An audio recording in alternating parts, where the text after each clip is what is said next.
बच्चों मैं आप लोगों से डिस्कस करूंगा फंड बेस्ड अकाउंटिंग से जुड़े हुए question from the book T.S.. Grewal. मैं आप लोगों को क्वेश्चन के साथ साथ ही कंसेप्ट को साथ साथ समझाता चला जाऊंगा बच्चों। एंड मुझे उम्मीद है कि जब मैं इस वीडियो को ख़त्म करूंगा तब आपको फंड बेस्ड अकाउंटिंग अच्छी तरह से समझ में आ जाएगी बच्चों। तो बच्चों देखिए शुरुआत करते हैं क्वेश्चन नंबर 7 से। पेज नंबर 1.60 है पेज नंबर। इसमें कहा गया है show how will the prizes awarded of rupees 5,000 shown while preparing the final accounts of a club for the year ending 31st March 2021। तो आप उसको कैसे शो करोगे? तो देखिए बच्चों, प्राइज अवॉर्डेड जरूर दे रखा है बट कहीं भी प्राइज फंड नहीं है।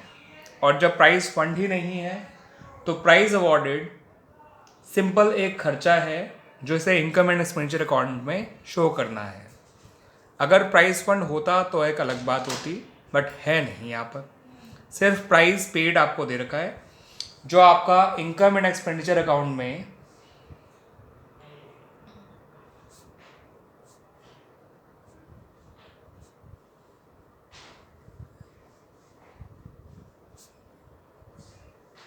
आप शो करेंगे। आप लिख दीजिएगा एन एक्सट्रैक्ट, क्योंकि आप complete income and expenditure account नहीं बना रहे। तो आप लिखिएगा N extract of income and expenditure account, और उसके अंदर डेबिट साइड में यानी एक्सपेंडिचर साइड में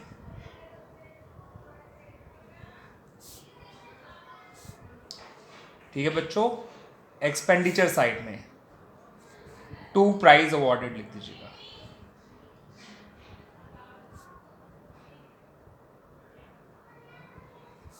$5,000। इस तरह से आपका ये पर्टिकुलर क्वेश्चन नंबर 7 कंप्लीट हो जाता है बच्चों।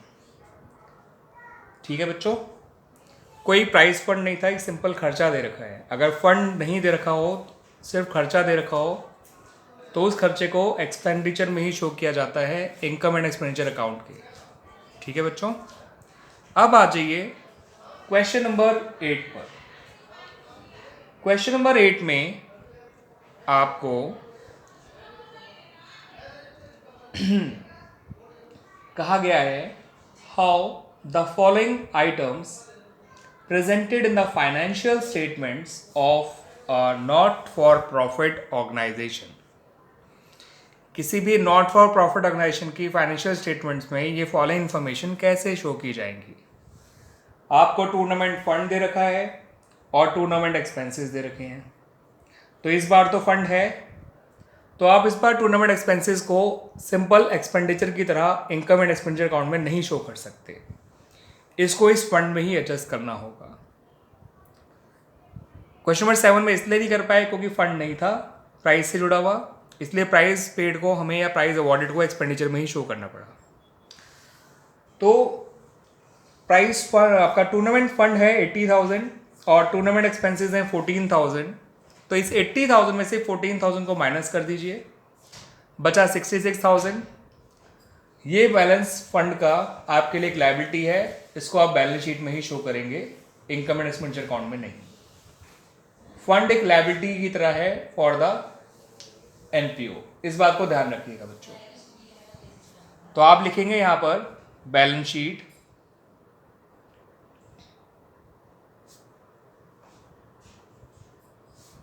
एंड एक्सट्रैक्ट, क्योंकि आप भी इसका एक्सट्रैक्ट ही बना रहे हैं केवल।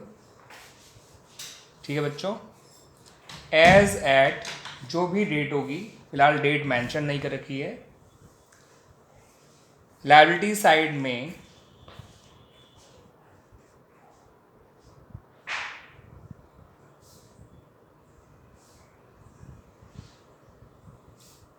टूर्नामेंट फंड को लिखिए,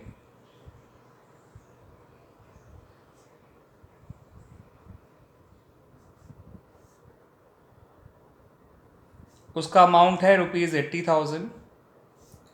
उसमें से टूर्नामेंट एक्सपेंसेस को माइनस कर दीजिए जो कि है 14,000। बचा 66,000, वो आपका फाइनली लायबिलिटी साइड में ही रहेगा। ठीक है बच्चों, तो क्योंकि आपका टूर्नामेंट फंड था उसमें से ही आपने टूर्नामेंट एक्सपेंसेस को डेबिट कर दिया फंड में ही, और टूर्नामेंट फंड डेबिट होने से टूर्नामेंट फंड का बैलेंस कम हो गया और उसका बैलेंस बचा केवल 66,000। तो हम यहाँ डेबिट तो नहीं कर रहे, हम सिंपली माइनस करके दिखा रहे हैं। ठीक है, क्योंकि हमने कोई टूर्नामेंट फंड का अकाउंट तो बनाया नहीं जो उसमें डेबिट करके दिखाएं। ठीक है, इसको प्रेजेंट शीट में प्रेजेंट करना था, तो बैलेंस शीट में प्रेजेंट करते समय टूर्नामेंट फंड का ओरिजिनल बैलेंस लिखा जो 80,000 था, उसमें से टूर्नामेंट एक्सपेंसेस माइनस कर दिए जो कि 14,000 थे, तो अमाउंट बचा 66,000। और इस तरह से क्वेश्चन नंबर 8 भी आपका कंप्लीट हो जाता है बच्चों। Now come to question number 9। ठीक है बच्चों, तो क्वेश्चन नंबर 9 की बात करते हैं। देखिए बच्चों, क्वेश्चन नंबर 9 में क्या कहा है। 8 में तो आपको टूर्नामेंट फंड और टूर्नामेंट एक्सपेंसेस ही दे रखे थे केवल। क्वेश्चन नंबर 9 में आपको टूर्नामेंट फंड भी दे रखा है, टूर्नामेंट एक्सपेंसेस भी दे रखे हैं, और receipts from sale of tournament tickets भी दिया हुआ है। तो टूर्नामेंट रिसिट्स और आ गए इस बार। एक्सपेंसेस तो फंड को कम करते हैं, लेकिन रिसिट्स तो फंड को बढ़ाएंगे, फंड की वैल्यू बढ़ेगी। तो फंड की वैल्यू पहले 50,000 थी, 20,000 रिसिट्स और आ गए तो फंड बढ़कर हो गया 70,000। लेकिन फंड का आपने जो खर्चा किया दैट इज ओनली 15,000, तो 55,000 फंड का बैलेंस अब भी बचा जो लायबिलिटी साइड में ही रहेगा। तो फिर से वही प्रेजेंटेशन क्वेश्चन नंबर 9 के लिए आप लिखिए an extract of balance sheet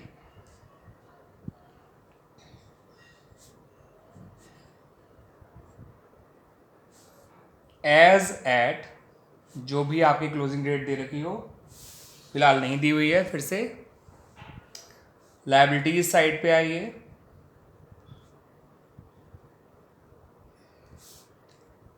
amount, assets, amount, और लायबिलिटीज साइड में लिखिए टूर्नामेंट फंड, उसमें लिखिए tournament fund 50,000।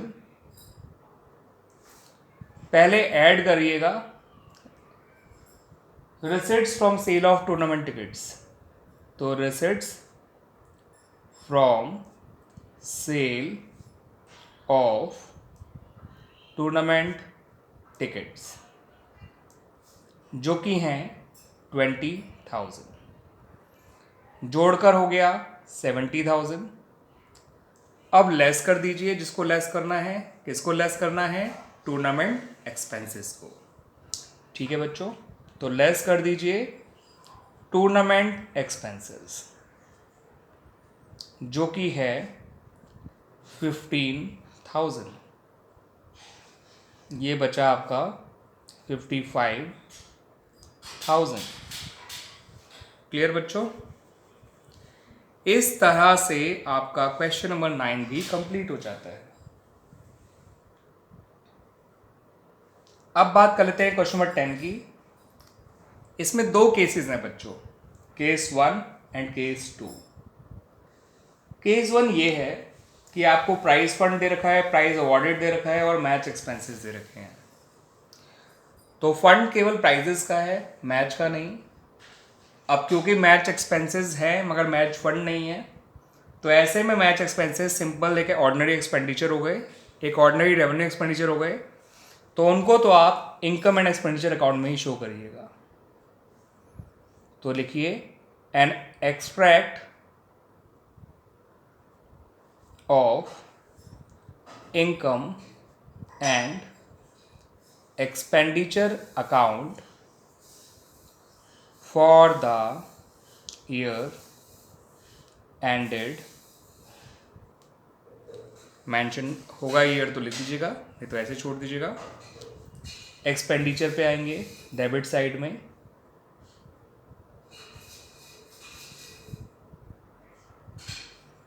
Amount income credit side में, बेशक इनकम में कुछ नहीं आना, लेकिन फॉर्मेट के रिक्वायरमेंट के अकॉर्डिंग बनाना ज़रूर चाहिए। यहाँ लिख दीजिए टू मैच एक्सपेंसेस। ये हैं आपके 15,000। ये काम तो हो गया आपका इनकम एंड एक्सपेंडिचर अकाउंट का। मगर क्योंकि आपने प्राइस फंड बना रखा है जिसकी वैल्यू 50,000 है, तो प्राइस अवॉर्डेड आपके एक्सपेंडिचर में नहीं आएंगे, उस फंड में ही डिडक्ट हो जाएंगे और फंड का बैलेंस शीट में ही रहेगा ऑन द लायबिलिटी साइड। ठीक है बच्चों? तो जब आप बैलेंस शीट बनाएंगे तो बैलेंस शीट के एक्सट्रैक्ट में आप लिखेंगे an extract of balance sheet as at liabilities amount assets amount। Liability side में लिखिए प्राइस फंड,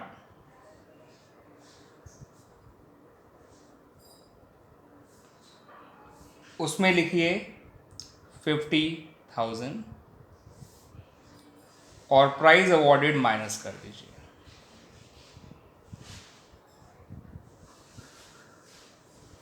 जो कि है 12,000। बैलेंस आया 38,000, वो लायबिलिटी साइड में ही रहेगा। तो मैच एक्सपेंस का फंड नहीं था, इसलिए match expense income and expenditure account में शो किया as an ordinary expense. Prize fund था, इसलिए प्राइस अवॉर्डेड को हमने इनकम एंड एक्सपेंडिचर अकाउंट में नहीं लिखा, प्राइस फंड में से ही डिडक्ट कर दिया और balance of the price fund आपका लायबिलिटी साइड में ही रहा।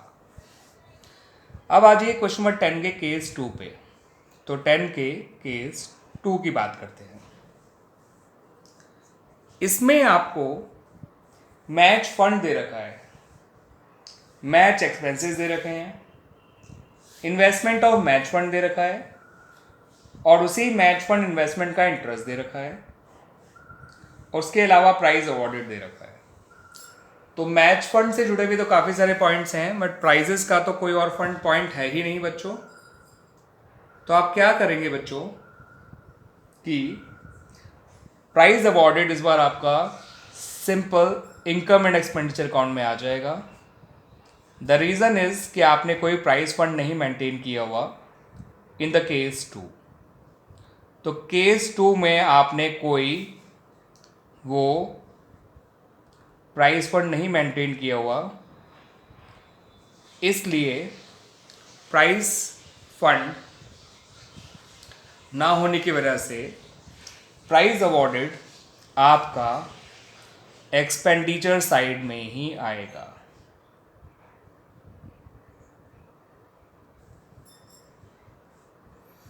फॉर्मेट में इनकम का कॉलम जरूर बनाइए, बेशक उसमें कुछ आए ना। ठीक है बच्चों? एक्सपेंडिचर साइड में लिख लीजिए टू प्राइस अवॉर्डेड, जो कि था 19,000। ठीक है बच्चों?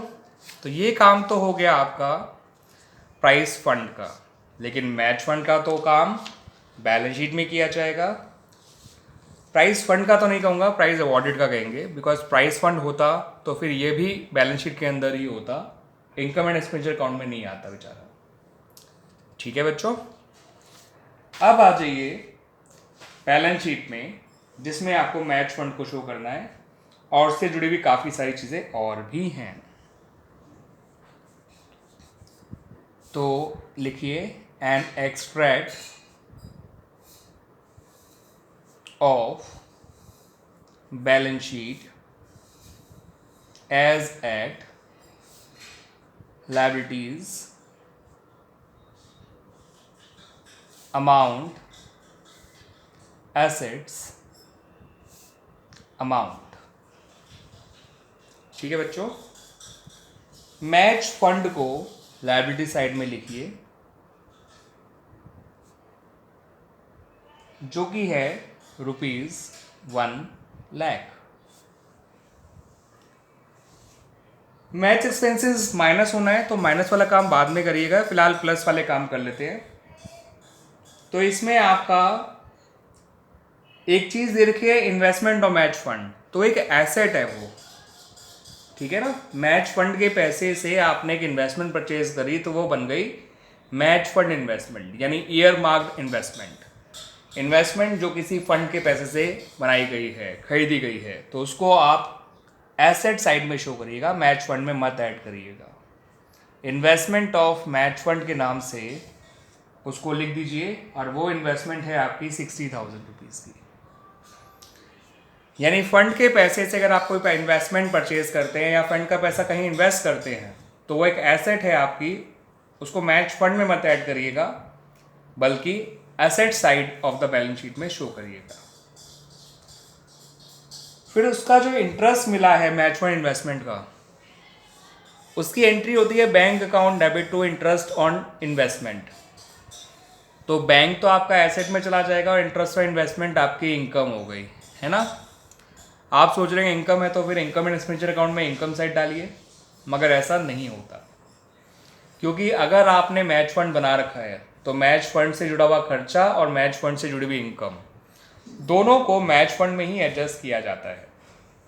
इसीलिए आपको interest on match fund investment को मैच फंड में ही ऐड करना है,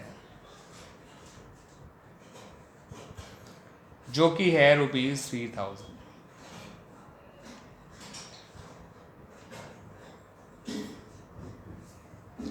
ठीक है ना बच्चों।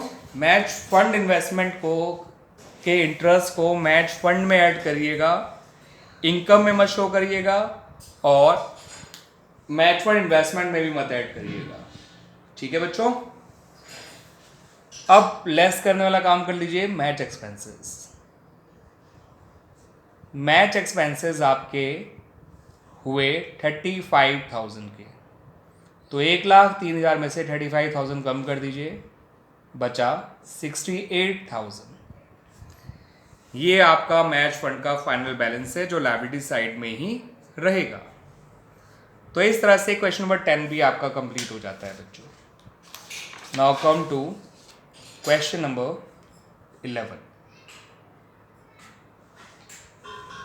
क्वेश्चन नंबर 11 में बच्चों आपको टूर्नामेंट फंड दिया हुआ है, टूर्नामेंट फंड इन्वेस्टमेंट दे रखी है, income from tournament fund investment दे रखी है, यानी एक तरह से interest on tournament fund investment आप कह सकते हैं इसे, क्योंकि इन्वेस्टमेंट की इनकम तो उसका इंटरेस्ट ही होती है, दैट्स वाई, या उसका डिविडेंड होता आप कह सकते हैं। और टूर्नामेंट एक्सपेंसेस दे रखे हैं। इतना काम तो केस 2 जैसा है क्वेश्चन नंबर 10 के। तो अलग क्या है? अलग है नीचे दिया हुआ पॉइंट जो एडिशनल इंफॉर्मेशन में दिया हुआ है। वो क्या पॉइंट है? वो ये पॉइंट है कि यहां लिखा है interest accrued on tournament for investment is 6,000, यानी टूर्नामेंट इन्वेस्टमेंट पे जो इंटरेस्ट मिला है वो पूरा नहीं मिला, अभी 6,000 रुपये इंटरेस्ट मिलना और बाकी है। यानी जो मैं इनकम हुई है टूर्नामेंट फंड इन्वेस्टमेंट की 18,000 रुपये, उसमें अभी 6,000 रुपये इनकम और होनी बाकी है, यानी इनकम टोटल 24,000 होनी चाहिए थी। तो इसलिए उसको आपको एसेट साइड में भी शो करना पड़ेगा, क्योंकि वो अक्रूड इंटरेस्ट है। Accrued interest is an asset, that's why. और साथ साथ वो इस मिले हुए इंटरेस्ट में भी ऐड हो जाएगा। 18,000 में तो इंटरेस्ट आपका बढ़कर 24,000 हो जाएगा। और याद रखिएगा, ये जो इंटरेस्ट हुआ टोटल आपका 24,000, इसे आप इनकम साइड में मत शो करिएगा, बिकॉज ये फंड की इन्वेस्टमेंट का इंटरेस्ट है, इसे फंड में ऐड करते हैं। एक नॉर्मल इन्वेस्टमेंट का इंटरेस्ट होता तो वो इनकम साइड में जाता, मगर ये फंड की इन्वेस्टमेंट का इंटरेस्ट है, इसलिए इसको फंड में ही ऐड कर दिया जाएगा। और जो अक्रूड इंटरेस्ट है उसको अलग से एसेट साइड में शो करना मत भूलिएगा। और मैं टूर्नामेंट फंड इन्वेस्टमेंट को तो आपको इन्वेस्टमेंट साइड एसेट साइड में शो करना ही करना है, because it is an asset. तो सारा काम क्वेश्चन 10 के केस 2 जैसा ही है, पर एक चीज़ एक्स्ट्रा आ गई है, and that is accrued interest. यहां लिखिए एन एक्सट्रैक्ट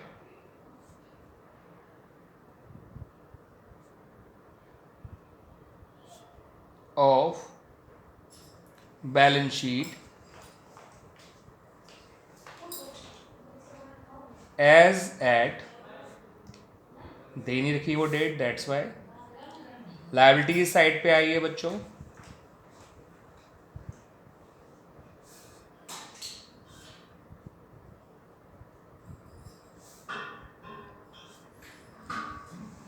ठीक है बच्चों। उसमें लिखिए टूर्नामेंट फंड,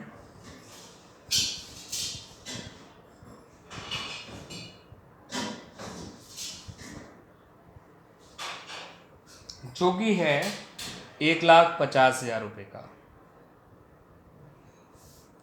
इसमें प्लस करिए income from tournament fund investment, जो कि है 18,000 रुपये। अक्रूड इंटरेस्ट को भी प्लस करिए क्योंकि वो भी इनकम ही है जो मिल नहीं पाई है। ये हो गया बढ़कर 1,74,000। तो जितना इंटरेस्ट रिसीव किया वो तो प्लस करना ही करना है, साथ के साथ आपको अक्रूड इंटरेस्ट को भी प्लस करना है फंड में। माइनस कर दीजिए टूर्नामेंट एक्सपेंसेस, जो कि है 12,000।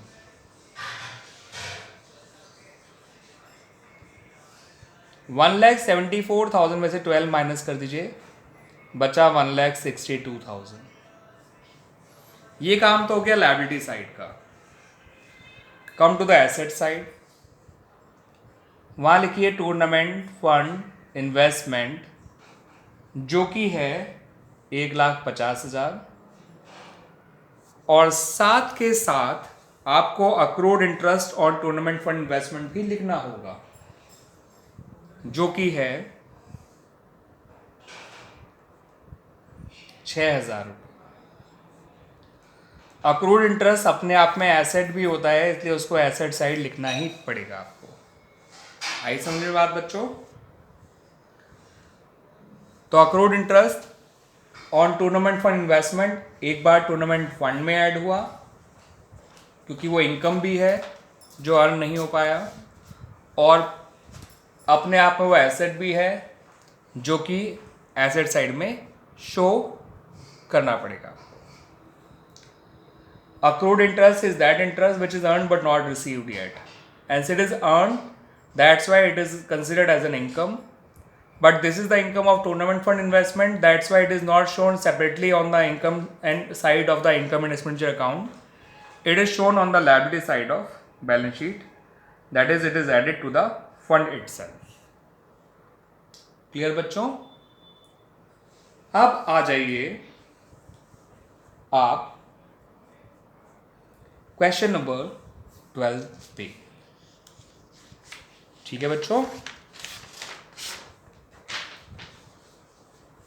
क्वेश्चन नंबर 12 की बात करते हैं बच्चों। टूर्नामेंट फंड 1 अप्रैल को है 3 लाख, 10% टूर्नामेंट फंड इन्वेस्टमेंट 1 अप्रैल को ही है 3 लाख, इंटरेस्ट मिला है 30,000, और 10% के हिसाब से पूरे साल का 30,000 ही होता है इंटरेस्ट। इसका मतलब इंटरेस्ट कोई अक्रूड तो नहीं है, ये कंफर्म हो गया। Sale of tournament tickets further income है, इसको भी ऐड कर दीजिएगा टूर्नामेंट फंड में, just like interest. Tournament fund investment को मत ऐड करिएगा टूर्नामेंट फंड में, वो एक आपकी एसेट है, उसको आपको एसेट साइड में ही शो करना है। और लास्ट में टूर्नामेंट प्राइजेस अवॉर्डेड, वो आप माइनस कर दीजिएगा टूर्नामेंट फंड से। तो सारा काम आपका बैलेंस शीट में ही निपट जाएगा, इनकम एंड एक्सपेंडिचर अकाउंट में कुछ नहीं आएगा। कहा जरूर गया है कि इनकम एंड एक्सपेंडिचर अकाउंट और बैलेंस शीट में क्या शो किया जाएगा, तो बैलेंस शीट में तो ही शो किया जाएगा जो शो किया जाएगा, फंड में कुछ नहीं शो किया जाएगा। Sorry, income and expenditure account में कुछ नहीं शो किया जाएगा। ठीक है बच्चों, तो लिखिए an extract of balance sheet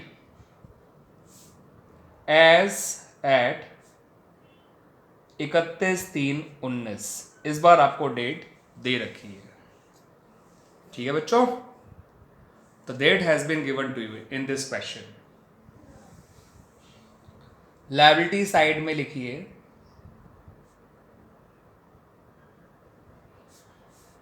tournament fund जो कि है 3 लाख रुपए का।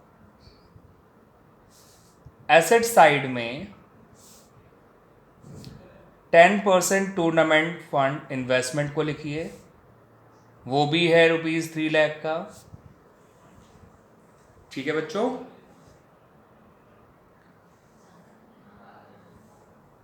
Interest received on tournament fund investment add कर दीजिए,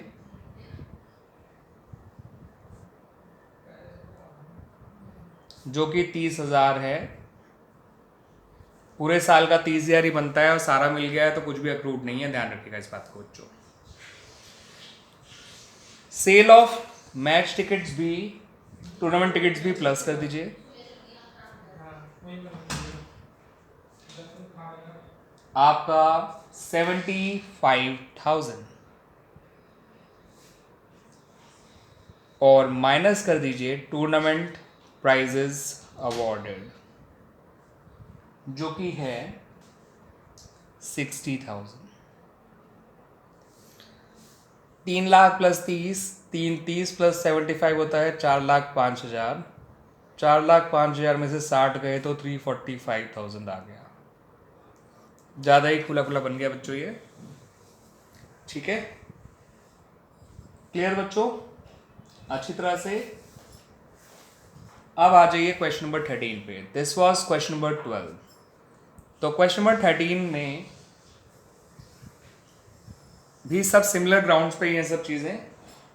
आपको बैलेंस शीट बनानी है इसमें। ठीक है, ट्रायल बैलेंस 31 मार्च 2021 का दिया हुआ है, तो बैलेंस शीट डेट भी आपकी 31 मार्च 2021 हो जाएगी। और match fund investment, match fund bank balance, interest on match fund investment और मैच एक्सपेंसेस, ये 5 चीज़ें दे रखी हैं बच्चों। तो सब कुछ बैलेंस शीट में ही हो जाएगा, तो वही लिखिए, an extract of balance sheet as at 31/3/2021। Liability side पे आ जाइए, लिखिए मैच फंड जो कि दे रखा है आपको 80,000। मैच फंड इन्वेस्टमेंट वो भी है आपका 72,000 not 80। Match fund bank balance वो भी एसेट साइड में ही आएगा, ध्यान रखिएगा 3,500। Interest on match fund investment match fund में ऐड हो जाएगा, जो कि है 2880। इन्हें जोड़कर आ गया 82,880, क्योंकि प्लस करने वाली एक ही चीज थी। और माइनस कर दीजिए मैच एक्सपेंसेस जो कि 5,500 है।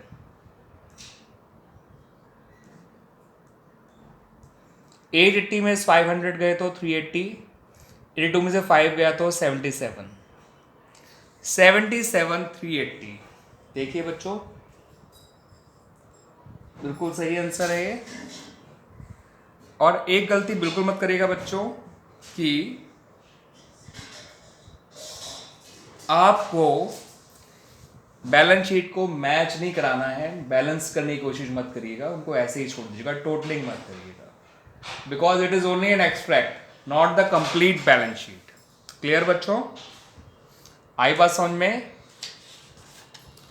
Now come to question number 14। Question 14 काफी अच्छा क्वेश्चन है बच्चों। ये वो केस है जहां मैच के खर्चे मैच फंड को भी पार कर जाते हैं। तो ऐसे में वो खर्चे जो मैच फंड को भी पार कर जाते हैं वो आपके कहां शो किए जाएंगे, तो मैं आपको बता देता हूं। उनको आप सिंपल एक्सपेंडिचर की तरह इनकम एंड एक्सपेंडिचर अकाउंट में डेबिट साइड यानी एक्सपेंडिचर साइड में शो करेंगे कुछ इस तरह से। लिखिए income and expenditure account, expenditure amount, income amount. अब आप लोगों को कैसे पता चलेगा कि ये इनकम एंड एक्सपेंडिचर अकाउंट बनाना है या नहीं बनाना, क्योंकि क्वेश्चन नंबर 11 से लेके 13 तक या 10 से लेके 13 तक तो ऐसी ज़रूरत पड़ी नहीं थी जब तक फंड दे रखा था। तो मैं आपको यहाँ ऑलरेडी सॉल्व करके पहले ही बता दूंगी क्यों जरूरत पड़ी आपको।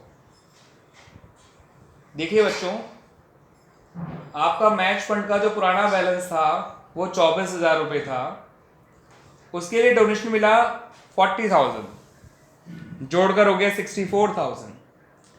मैच टिकट्स बेच के जो पैसा आया दैट इज 15,000, रिजल्ट हो गया 79,000, लेकिन मैच का खर्चा हो गया 1,02,000, जो कि फंड के अमाउंट से ज्यादा है। कितना ज्यादा है? 23,000। तो जितना ज्यादा है उतना यहां लिखेंगे टू मैच एक्सपेंसेस, जो फंड से कवर नहीं हो पाया 23,000। बाकी सारा काम तो बैलेंस शीट में ही होगा। एन एक्सट्रैक्ट लिखना मत भूलिएगा बच्चों। डेबिट साइड, क्रेडिट साइड यानी इनकम साइड, यहां भी एन एक्सट्रैक्ट लिखना मत भूलिएगा बच्चों। लायबिलिटी साइड, असेट साइड, बेशक असेट साइड में कुछ नहीं आएगा but you have to write it. Match fund जो कि है आपका 24,000 प्लस डोनेशन